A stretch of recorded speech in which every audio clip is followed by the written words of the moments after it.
ఆందోళన బాటపట్టారు. Polavaram back water రైతులకు శాపంగా మారింది.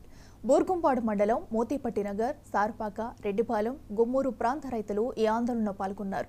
ఏటా పోలవరం బ్యాక్ వాటర్ వల్ల పంటలు, ఆస్తులు నీటి పాలవుతున్నాయని రైతులు ఆవేదన వ్యక్తం చేశారు. ఆస్తులతో పాటు పంటలను కూడా కోల్పోతున్నామని లోతట్టు ప్రాంత రైతులు ఆవేదన వ్యక్తం చేశారు.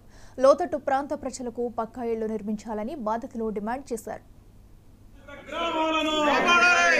మండలంలోని ముంపు బాధిత గ్రామాలకు అఖిలపక్ష ఐక్యత. పోలవరం ముంపు బాధిత గ్రామాలకు, పోలవరం ముంపు బాధిత గ్రామాలకు, పోలవరం ముంపు బాధిత గ్రామాలకు అఖిలపక్ష ఐక్యత, అఖిలపక్ష ఐక్యత, అఖిలపక్ష ఐక్యత. మండలంలోని ముంపు బాధిత గ్రామాలను, మండలంలోని ముంపు బాధిత గ్రామాలకు అఖిలపక్ష ఐక్యత. పోలవరం ముంపు బాధిత గ్రామాలకు, పోలవరం ముంపు బాధిత గ్రామాలకు, పోలవరం ముంపు బాధిత గ్రామాలకు. ఈ రోజు ఇక్కడ ఎంఆర్ఓ గారికి మెమోరాండం ఇవ్వడానికి ఇక్కడ ఈ కార్యక్రమం ఏర్పాటు చేయడం జరిగింది.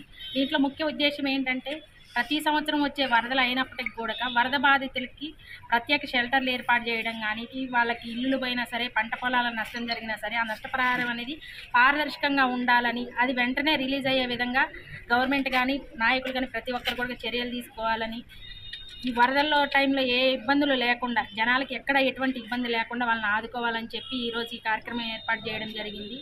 మేమందరం కూడా ఇక్కడ ఉన్న అఖిలపక్ష నాయకులందరూ కూడా జనం తరఫున ఎల్లవెల్లా కూడా సపోర్ట్ ఉంటారని కోరుకుంటూ, ముంపు బాధిత గ్రామాలకు, పోలవరం ముంపు బాధిత గ్రామాలకు, పోలవరం ముంపు బాధిత గ్రామాలకు అఖిలపక్ష ఐక్యత. హైదరాబాద్లో వరుస అత్యాచార ఘటనలు